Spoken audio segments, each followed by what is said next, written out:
Welcome back to the Ed Morrissey Show podcast. It's a brand new year, and we've got brand new stuff to talk about. Joining me, as always, at the end of the week, Duane Generalissimo Patterson of the Hugh Hewitt Show, master of the universe, HUGHNIVERSE.com, the troll-free web surfing experience for Hugh Hewitt fans and listeners.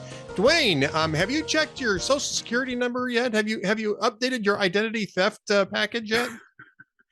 Yeah, I should because I'm a Republican, and I should because I wasn't a fan of the J6 committee, apparently. Yeah, we saw that news out of the Washington Post today that apparently part of the final report isn't getting to the bottom of what happened on J6. The final report is outing the Social Security numbers of Republicans in Congress. Yeah, why? I have no idea. Not just in Congress. I'm not sure it's in Congress. It was governors like Greg Abbott, Kristi Noem, Henry McMasters of South Carolina, people who had nothing to do with the January 6th riot. Not just the governors, but their family members. Ben Carson's number got exposed, even though he had nothing to do with the J6 riot. And I mean, I don't know how much more badly this thing can go for the the previous J6 committee, but there's no reason at all, none whatsoever, right, to have these things in, to have Social Security numbers in this at all. And the National Archives, according to the Washington Post, the National Archives warned them that they needed to redact this information. And the National Archives, which is where the stuff originated, is pointing right back at the committee and saying, this was their doing, not ours. Yes. Fortunately, we had an election in November, an election that resulted in a change of leadership in the House of Representatives. So that we would have. Whoa! I'm going to challenge your assumption there. It hasn't changed leadership yet. so that we would potentially have a hearing to look into the committee looking into J6. We could have had a January 6th committee investigation committee, right? Yeah. Well, we could if we had a leader. We actually had a House of Representatives that was sworn in a meeting. We don't have that yet, but at least we don't have a J6 committee either, because that got closed out with the previous session of Congress. Yes.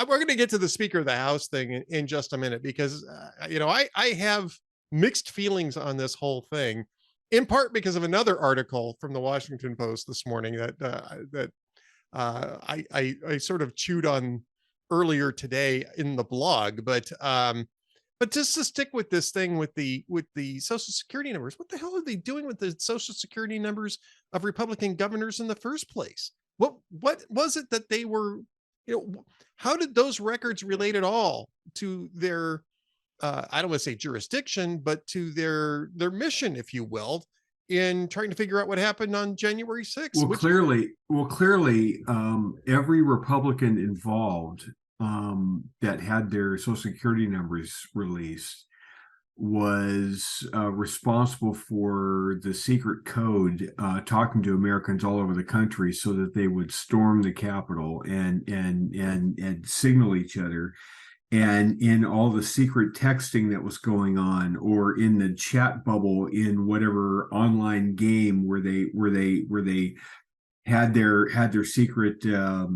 secret handshakes and secret goings on back and forth, every Republican involved used their Social Security number as their password to get into that secret chat room so that they could communicate. So that's clear. That's clearly what happened, is they had to release the passwords so that they could get into and find out what they were actually circulating to instigate this riot. Yeah, it's stupid on steroids. It's stupid on steroids. And when you're releasing all this documentation, right? This is people who are claiming that Trump violated norms, which, frankly, he did. Okay, I don't have a problem with that part of the argument. But if you're going to make that argument, maybe a good way of doing that is making sure that you're not violating norms when you release your report. Right. So releasing Social Security numbers to the public. So when Liz Cheney, who I esteemed greatly until Trump just basically completely diluted her mind, when Liz Cheney signs that report as ranking member and says "my democracy" and how much a threat our democracy is, and she's signing off a report that basically doxes people that had nothing to do with it, other than they may have voted for Donald Trump. I mean, that's literally the only connection they would have. I'm not even sure Henry McMaster's falls into that category. And that may not have even been the case with all of them. Correct. Yeah. So, yeah, I mean, this is, Noam's children, their social security numbers got exposed, which means that for the next 70 years or so, they're going to have to make use of. Was there a secret rally point of which part of the Capitol the South Dakota caucus or tribe was going to attack from? I mean, it's just ridiculous. It's ridiculous that they even had that information in the first place. They never should have been given that information. It wasn't germane to what they were doing. I mean, at this point, why don't they just release their tax returns on everybody? Well, I mean, they did that with Donald Trump. Yes, they did, didn't they? They did do that with Donald Trump. But I mean, when you look at this, digging that deep into all sorts, it really does sort of undercut the idea that this was a laser focus on a threat to democracy from Donald Trump and the J6 rioters, right? I mean, if that's what you're laser focused on, why do you have Kristi Noem's children's social security numbers in your hands at all? Look, at all? What this is it makes the J6 committee, it makes the Democratic Party, it makes the DC establishment, the DC liberal bubble. It makes them look like they view rank and file Republicans as those are the true enemies of the people, and it's just I don't want to say that they're treating them like Dan Crenshaw's calling the 20 members of Congress as enemies, but look, yeah, I think that's what they were doing. But that's what they're doing is they're not so much trying to go after Donald Trump as being a Republican in public, felonious conduct. Yep. That's exactly what they're doing. They're making it a felonious conduct. All right. With that speaking, of course, the big story this week is the 12 ballots or 11 ballots or 12 ballots, 11 ballots and counting. It'll be 12 ballots by the time this thing actually goes up on the website, I suspect. Is the 12th time going to be the charm? Now, no. News broke out. I didn't think so either, but no. I'll set it up anyway. Last night, word came out that there was a written deal, or at least a written proposal, of a series of concessions, which included some significant concessions that irritated the Washington Post, in terms of giving 4 Rules Committee seats to the Freedom Caucus, which is actually a pretty substantial concession. We'll discuss that in a minute, as well as concessions on voting for a balanced budget amendment, voting for term limits, none of which are going to go anywhere, but at least gives an opportunity for, symbolic, I don't want to say posturing because those are actually pretty good ideas. Well, look, there are some good things. Amendments have to be germane to the overall bill. It can only be a one subject bill. You can't, they're trying to scuttle the whole omnibus stuff. I mean, there's good stuff. Regular order is a good thing. That's what we need to get back to. So I'm very sympathetic to that. And I am too. Here's my problem with this.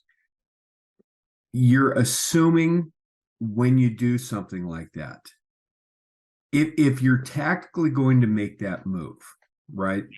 Yeah. To me, you make that move if you've got 30, 40, 50 seat margin, because if it gets contentious, if it gets ugly, if the Civil War gets brutal, you can hemorrhage some in the next election and still remain in power. And whatever changes you end up making, you can hopefully have those changes last for a period of time. My biggest problem with this is, look, I understand the need to go to the mattresses and try to get back to regular order and all that kind of stuff. But look at what the cost has been to this. If they finally decide to come to an agreement, which, by the way, Kevin McCarthy didn't object to a lot of this stuff and never really had. It's not like Kevin McCarthy is Nancy Pelosi writing the bills himself in the conference room, right? Well, I think that was what. That's not his. That's never been his thing. He's not a policy wonk. That's not his thing.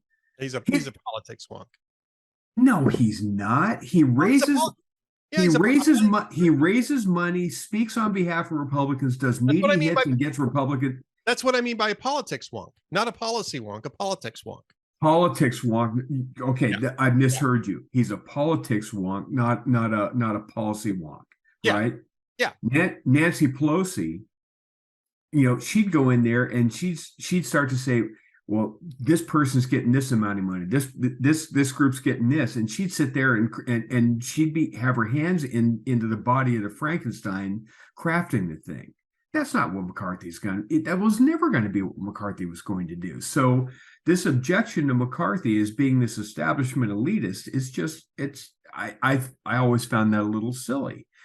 That said, so we're going to have this argument and we're going to have all these rule changes.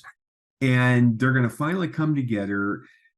Chip Roy apparently is going to, according to a lot of scuttlebutt, he's seen what he's like, what was come out in this package, and he and a chunk of the 20 holdouts, not all of them, but a chunk of the 20 holdouts, they're going to take the win and they're going to go with it now. And that's that. So there's going to be movement on this 12th ballot, from what I'm being told. The problem is, Ken Buck from Colorado's out of town. He had a family thing that he had to do. There's another legislator that's a freshman whose wife just had a baby, and he's off on a paternity leave for the weekend. Well, and to be fair, I mean, everybody thought that this thing was going to be settled on Tuesday. So I'm not mad at him at all. What I'm saying is there's like 3 or 4 McCarthy votes that are physically gone this weekend saying, hey, I got a thing. I think Democrats are going to run into the same issue for the same reason, is that people scheduled their lives around the idea. And if that's the case and it's on a par, then maybe we might get to something, because the actual voting members overall is low enough that maybe they reach that threshold, because it doesn't become 218 at that point. It can whittle down 12, something. Correct. Like that. That's been my idea the whole time, is that they would kind of deal with Democrats. Again, if Hakeem Jeffries was smart, and I think he is, I'm not saying he's dumb. I think he's a pretty adept guy, but the politics here is pretty clear. He can twist McCarthy's arm and trade off some concessions, maybe on subpoena power, on committee, on committee, balance and that sort of thing. Oh, you could say he's already 60 of his members to stay home tomorrow. Right. So the threshold goes down to 188, Right. You could say that the Democrats have already won, because, this was going back to the point I was making, is you're going for the purity of what the role of Congress should be, and how the majority and how the Congress should function. Okay, fine. I get all that. Great. You locked it in. At what cost? The cost possibly being you have so effed up your image as a party to being able to govern and being taken seriously by the American people, that God only knows what damage you've done for 24. You only had a 4-seat margin.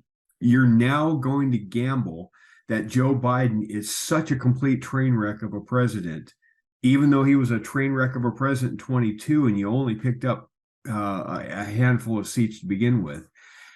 You're going to try to gamble that 4-seat majority on this, when if you lose the House because you've just shown that you were given the gavel and you couldn't even fumble it out of the gate.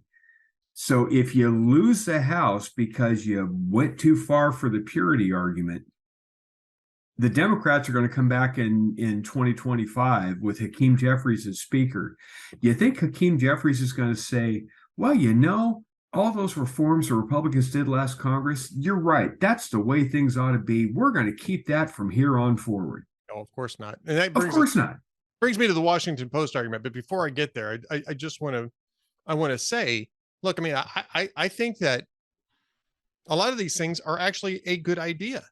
The problem is that I'm not necessarily sure that any of these are really what is driving this. I think for Chip Roy and a couple of the others, it is. They want to end to omnibus bills. They want open amendments on bills on the floor.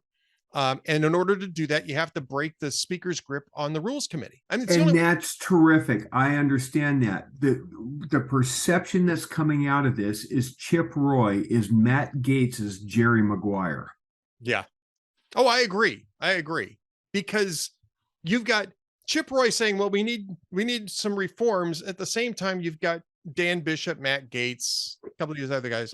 We'd never vote for McCarthy under any circumstances whatsoever, blah, blah, blah, blah, blah, without having an actual agenda or a candidate who can get to 218 that they're backing, right? Right. So Chip Roy now risks looking at, you threw away this. I understand you wanted the purity, but you now have a purity argument that you made at the cost of use.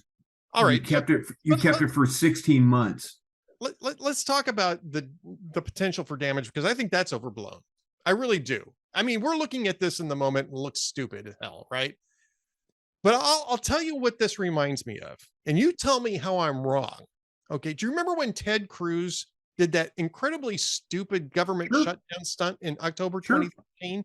Remember how we all said, "Oh God, this is stupid. We're blowing our chance to govern. It's idiotic." And they gained seats. They picked up 8 seats. Yes. A year later, they picked up 8 seats. I think that we're overestimating the amount of damage that this is actually doing. I don't think that the American people really care that much about who's speaker. I also think that they don't care that much if the House actually gets sworn in on Tuesday or Friday or Saturday or Monday either. Okay. I think that it's not addressing their concerns. And I think that once you get past this, and you're going to get past it at some point here. Yes. What's going to matter is what happens. Then what? Right. Then what? So you get past this. Chip Roy gets what he wants. The Freedom Caucus gets what they want. And so they're going to get down to, you can still lose 4, right? You can't lose 5. You can lose 4. Yeah.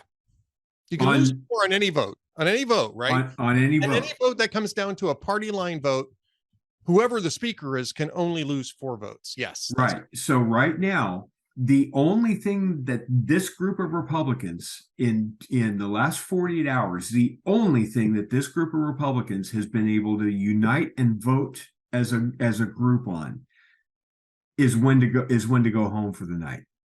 That's the only thing they've had consensus. It's not even that. It's just when they can take a break to do some more negotiating. Is Matt Gaetz and Lauren Boebert going to go along with a rules package that the Freedom Caucus wants? Clear that they're not going to go along with any of this. Okay, so make that clear. So even after they come up with McCarthy through a whisker, if they can get to it, you've got Boebert, you've got Gaetz that are all but good. Okay, so on a rules package, on a budget bill, on the debt ceiling that's going to have to come down the pike, on all these, the debt ceiling is going to be a nightmare. It's going to be a nightmare on the right. So on the debt ceiling, Kevin McCarthy can get Democrats. They're not going to come across the line without some real concessions to get him in as speaker. But on the debt ceiling, he can get Democrats to come across the line and pass it. But the first time he does that, the first time he's got to cross over and do that, he's going to have no confidence votes left, right, and sideways, right? Yep. So you're right. In an abstract, I agree with you that this 1 week, if it were the only week like it, by the time you get to the election, it's not going to matter. If this shit goes on once or twice a week, every week, because you've got a 4 vote margin and you've got 6 stupid Republicans, that's bad math. And this shit's gonna keep pounding every day, every week, every month. And at some point, the American people are going to say, okay, well, this group is not a serious group. Well, And okay. So that's what I mean, does that make sense? it makes sense. It's not a Ted Cruz Also isolated incident. It makes sense also in the abstract. And so let me posit something else, because this is springboarding off this Washington Post. It's all, this is just awful. Kevin McCarthy is deconstructing the power of the speaker, and it's awful. And all of these reforms are basically about opening up the process, right? Making sure that the speaker doesn't have the ability to shut down dissent and shut down amendments by forcing his hand in the Rules Committee. The Washington Post writes about the Rules Committee about as though it's the most sacred object in the halls of Congress, because the speaker gets to pick every single member of that panel and has absolute control over it, and ergo absolute control over the floor. Well, I don't know about you, but I've been looking at the last 20, 25 years of how the House operates under that sort of system, and it sucks. Well, right? and again, you can't address anything. The minority members can't address anything. And what else happens here is that makes every single bill a party line vote. Every single bill becomes a party line vote under that system. If you don't have that system, if you allow for open amendments, if you allow for that type of debate, you can get better. At least there's a possibility of getting more bipartisan, moderate legislation. This is where I think that the Freedom Caucus is really going to end up seeing this thing backfire eventually, is that you're going to see things trending towards moderation, because you're going to have the ability to pull together bipartisan coalitions to pass bill packages using the amendment process to do it. And, the Washington Post is talking about how the hardline extremists are going to take control. 20 people can't pass an amendment in the House of Representatives. Right. It gets too messy the way that the Republicans want to do it. It's going to be too messy, and it's too hard to cover. It's too democratic. That's the Washington Post, the Democracy Dies in Darkness newspaper says it's just too democratic. The bottom line is it's too expensive, and it's too hard to cover it, because there's too many different factions. There's too many different angles. Instead of having 2 or 3 congressional reporters that we can just have staked outside of Nancy Pelosi's office, or Hakeem Jeffries' office, or Steny Hoyer's office, or whoever it is that are the power brokers, there's 4 or 5 Congress people that really matter to the Washington Post. And we can assign 2 or 3 people to cover them, and we've got that covered. Now, all of a sudden, if you've got 435 members where instead of 5 people that matter, now it's 150 that matter. Oh dear God, we don't have the budget for that. That's honest. If you really want to get down to it, outside of the ideological partisanship of they like raw power, and they like raw power most when it's exercised by Democrats just for ideological reasons. But set that aside.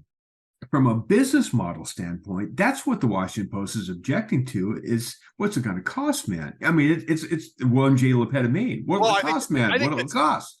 I think that's part of it. I think the other part of this is that they just don't like anything that strips the power to dictate outcomes in Washington. I mean, Democracy Dies in Darkness is a really ironic banner to be flying over this particular because in that town, you've got to play the game. If you don't kiss the right ring, if you don't, there's a reason why every company that is worth a plug nickel in this country has a lobbying office, a branch office in DC. And that's not healthy. That's not normal. That's not the way it's supposed to be set up. Right?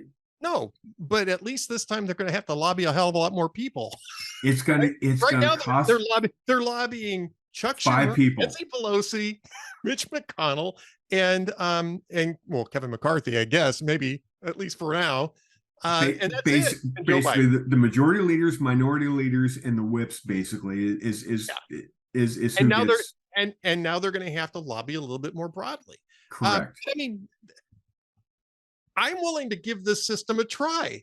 maybe it sucks. In the next Congress, we can change the rules and move it back. I But I am want to give it a too, shot. so long that's fine. So long as they take the effing win and end this thing and get on with it. Now, once This would be a win. This deal would be a win. it And would be a win, but here's what has to happen. For this to pull off, you've got to now leave on Crank Island. Crank Island can't have more than 2 or 3 people on it. And if Crank Island is got, if the mayor of Crank Island is Matt Gaetz, is, I mean, are we really going to be into a congressional cycle where Marjorie Taylor Greene is the moderate compared to Lauren Boebert? he's actually the voice of reason this week. I'm like checking my pulse. It's a weird world we're in. So Yeah, very, very strange world. so the question is if if this is what the New Deal is, the Chip Roy bloc, along with the rest of the Republican bloc, they have to vote as a bloc, and they have no wiggle room because the cranks are always going to be cranks.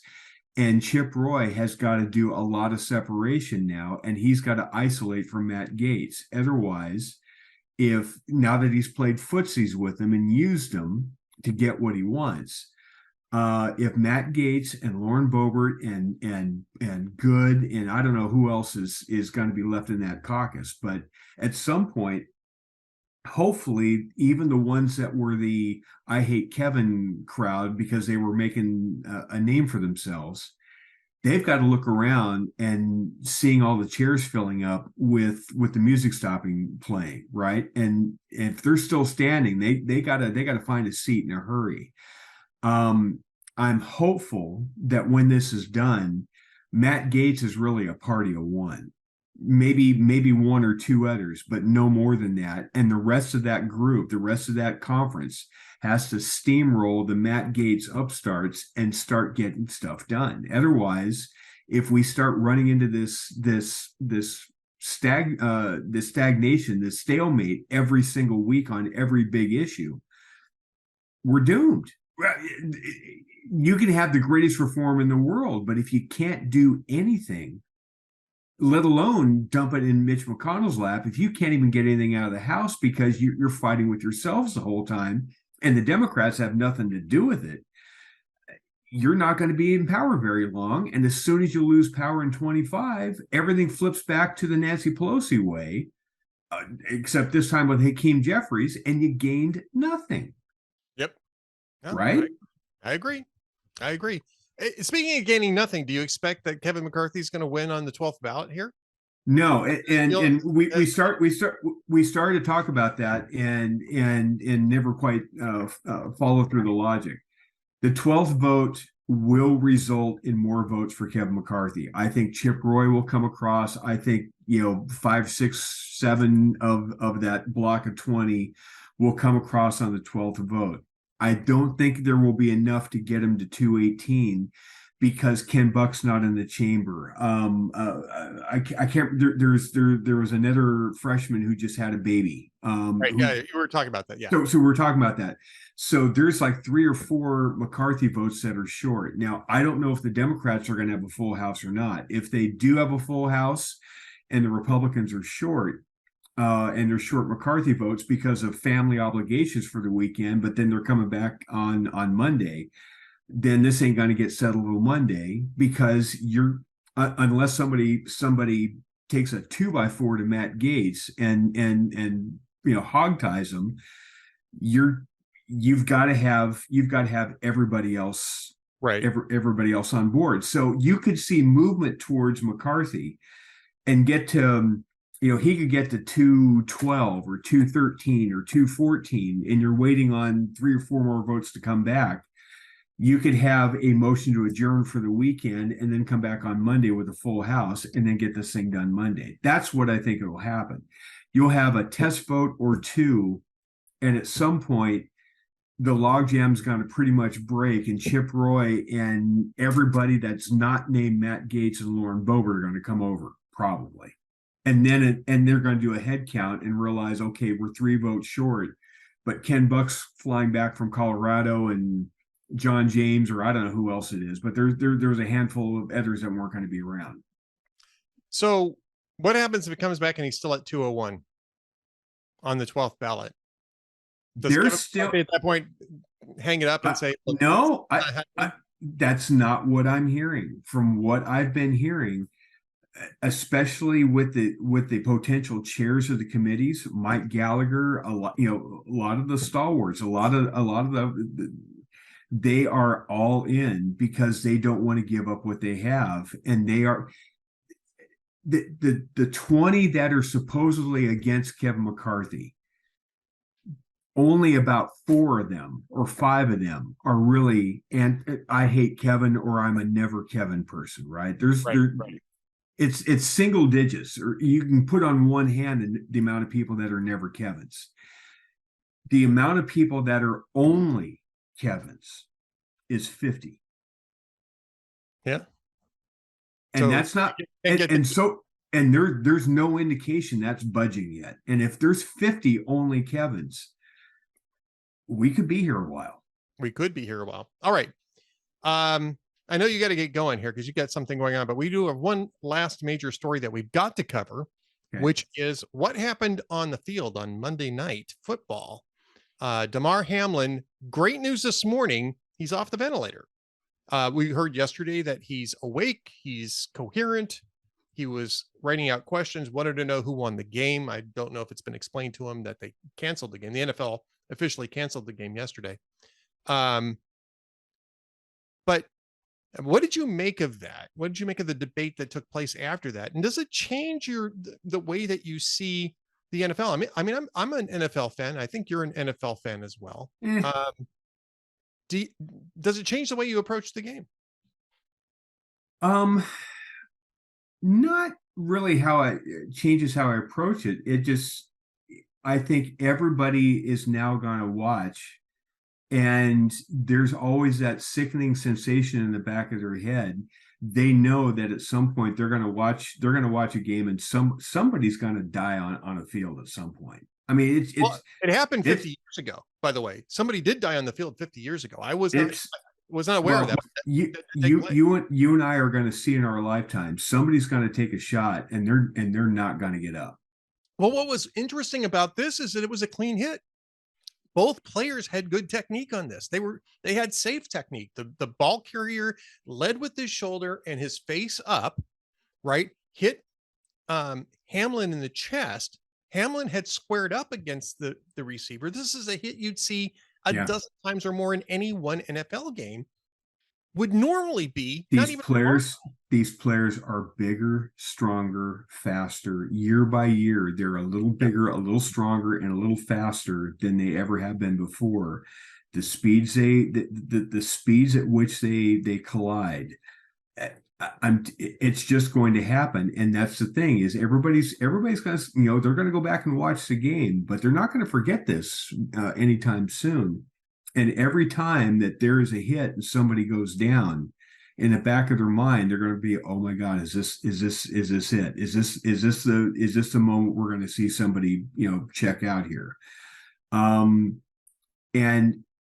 if the NFL, I don't think it can without destroying it. But at some point, the NFL is going to be pressured by outside groups to try to make the game more safe. And I don't know how you do. You can do that, Adam and I discussed this. It'll be coming up on Mondays. Because we talk about, the way that people tried to shut down the debate over what might have happened, right? The commotio cordis thing is like, well, it was commotio cordis without any real evidence that it was commotio cordis. We don't really know what happened. Some people were saying, was he vaccinated? And, you can't talk about that. I mean, everything's speculation until you have data, right? So, commotio cordis is just as speculative as a vaccine, as a vaccine related, blood clot type of thing. But when you have a a Jack Tatum, Daryl Stingley hit, right? You can look at that and deconstruct that and say, well, we need to make changes and penalize people for this type of technique, right? When they, I mean, I remember watching the NFL when clotheslining was still legal, right? And you had neck injuries, and the league finally put an end to that. Right, but if you put an end to the tackle that led to what happened Monday night, the game's over. The game is over. Absolutely, you may as well put flags on. And I suspect that we might be heading that direction anyway.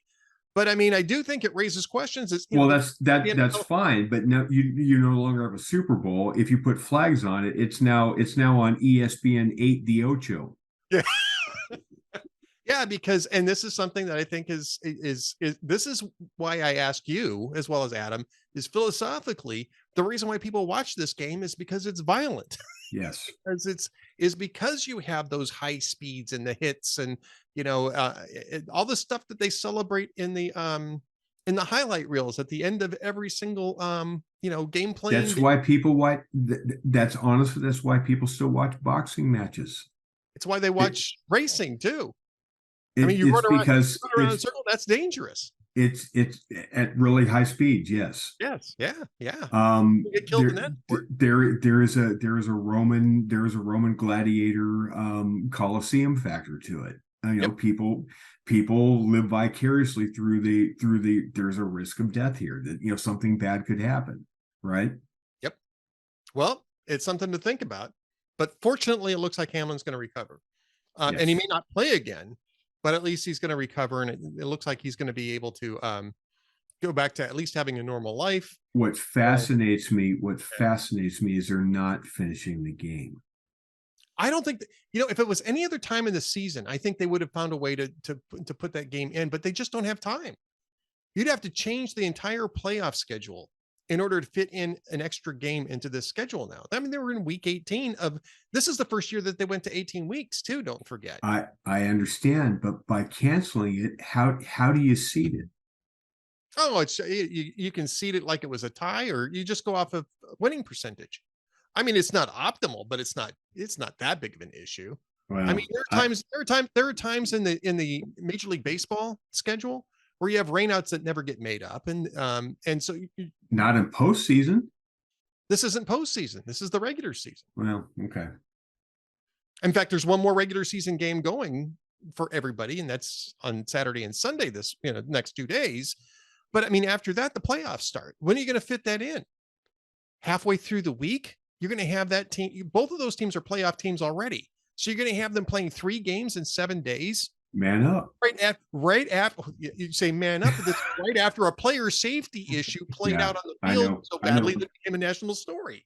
It's just not possible. I mean, I said at the time, right off the bat, well, they're going to have to cancel this game and just have those 2 teams be one short in the column. So then, if that's the case, then if they're going to do it as far as being fair about it, since that's going to be one less game of wear and tear on those athletes. Right. Not really. They were actually playing the game. They were in the first quarter, but they were still playing the game. Okay. You took 45 minutes worth of pounding off of those 2 teams. Why wouldn't everybody else get a bye for a week? Well, then you're shifting all of the playoffs out another week. You're eliminating the week between the conference championship. I'm just saying it's real goofy at this point. Life isn't fair. Chapter 2678B. I mean, this is in a series of not optimal choices. This is the least not optimal choice that the league has, is simply to just cancel the game and go off of. I think every team should have people on the rules committee. I think everything should be open for debate. I think they should have ballots to decide whether or not to play every game, and they keep having ballots over and over again till they get to a majority of players. I think the New York Jets should get 4 seats on the rules committee.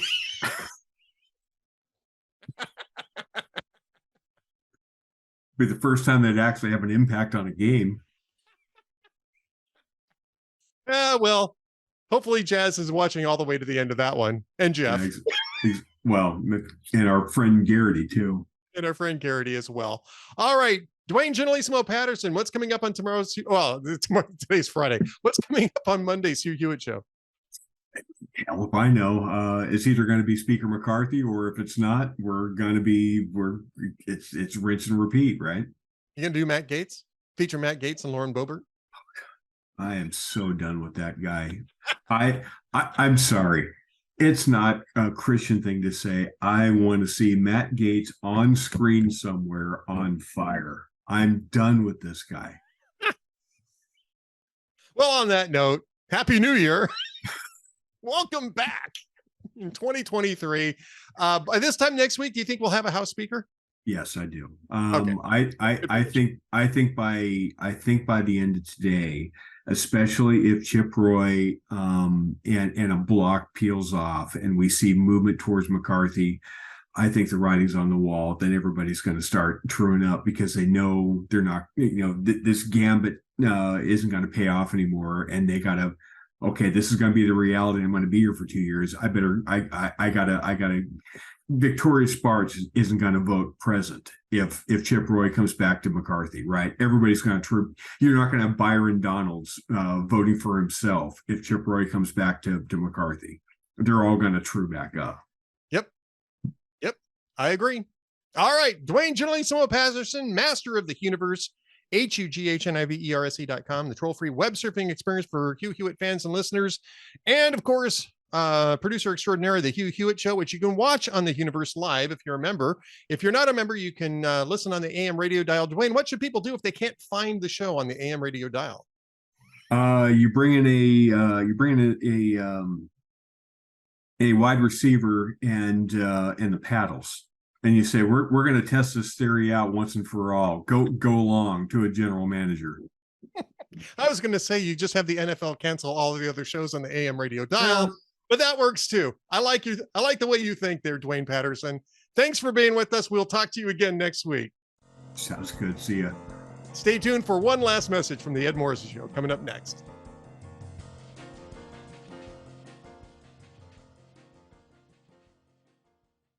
Thank you for watching or listening to the Ed Morrissey Show podcast. You can subscribe to us on YouTube, Spotify, Apple Podcasts, and through the Town Hall Media Player, or you can just come to hotair.com and watch my podcast for free. However, I'd also love to have you join us as members of our VIP and VIP Gold programs.